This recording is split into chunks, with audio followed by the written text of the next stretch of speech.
Okay rolling. माझे मित्र रवींद्र जुटिंग यांनी साताऱ्यात एक आगळावेगळा उपक्रम सुरुवात केलेली आहे कलाकारी नावाने.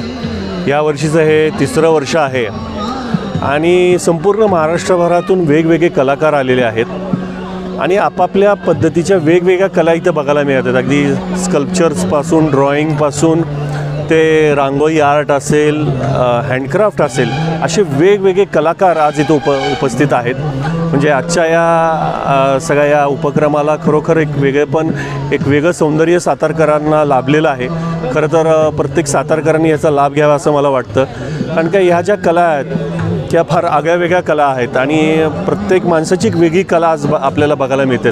इथं तुम्ही सगळीकडे बघितलं असेल तर अगदी लहान मुलांपासून ते वयोवृद्धांपर्यंत प्रत्येकजण कला सादर करत आहे. आणि दुसऱ्या बाजूला अतिशय उत्कृष्ट असा संगीताचा कार्यक्रमही ठेवलेला आहे. सुरुवात अगदी बासरी वादनापासून झाली, आता शास्त्रीय संगीत आहे आणि ही सगळी मंडळी आहेत ही सगळी सातारची आहेत आणि ही सगळी सातारचे कलाकार आहेत आणि अशा या सर्व कलाकारांना प्रोत्साहन देणं गरजेचं आहे. आणि याच निमित्ताने ह्या कलाकारांचा एक बूस्टअप वाढवावं त्यासाठीच मी स्वतः एक कलाकार आहे. म्हणजे माझी पत्रकारितेची जरी कला असली तरी ती कलाच आहे आणि ते वृद्धिंगत व्हावी आणि असं वेगवेगळ्या गोष्टी बघायला मिळाव्यात यासाठी आज मी इथं आलेलो आहे.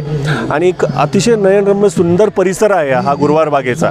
तर एकंदरच इथं येऊन एक मन प्रसन्न झालं आणि इथली जी सगळी रवींद्रची टीम आहे, भारती फाउंडेशन आहे, गुरुवार बागेची जो हरियम ग्रुप आहे, मला आत्ता सगळं समजलं की ते सगळं या सगळ्या गोष्टीचं मेंटेनन्स करतात, सर्व स्वच्छता ठेवतात आणि सातारकर काय करू शकतात हे अतिशय उत्तम उदाहरण आहे.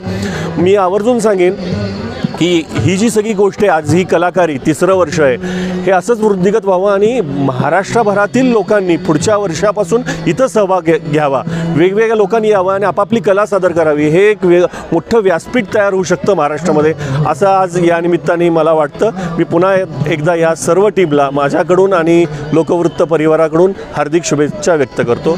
धन्यवाद.